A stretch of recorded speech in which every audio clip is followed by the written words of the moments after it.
Nama negara Qatar kini dieluk-elukan saat menjadi tuan rumah Piala Dunia 2022. Negara di Timur Tengah itu tengah ramai dikunjungi penggila bola dari seluruh belahan bumi.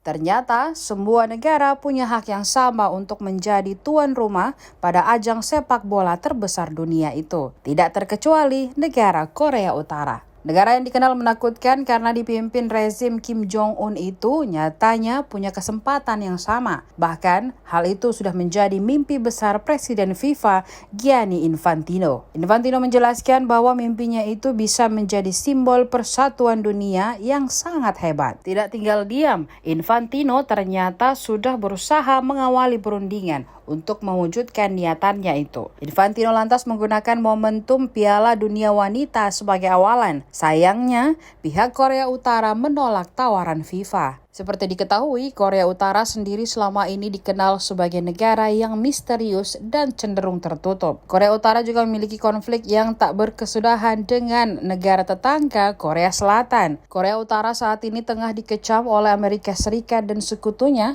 terkait dengan aktivitas uji coba rudal balistik. Infantino dalam keterangannya menegaskan bahwa FIFA merupakan organisasi olahraga dan tidak terkait dengan politik. Ia menekankan seluruh negara di dunia berhak menjadi tuan rumah ajang 4 tahunan itu. Meski mendapat sejumlah penolakan, namun Infantino optimis mimpinya bisa saja terwujud. Presiden FIFA itu akan kembali mencoba berulang kali agar wacana tersebut bisa berhasil. Menurut dia, kuncinya dari keberhasilan rencana tersebut adalah dengan pendekatan yang tulus. Infantino menegaskan keinginan FIFA adalah menyatukan dunia. Pernyataan dari Infantino ini dilontarkan lantaran dirinya kesal dengan serangan media barat terhadap Qatar. Menurutnya, media-media tersebut terlalu menggiring opini dan memanaskan isu terkait hak asasi manusia.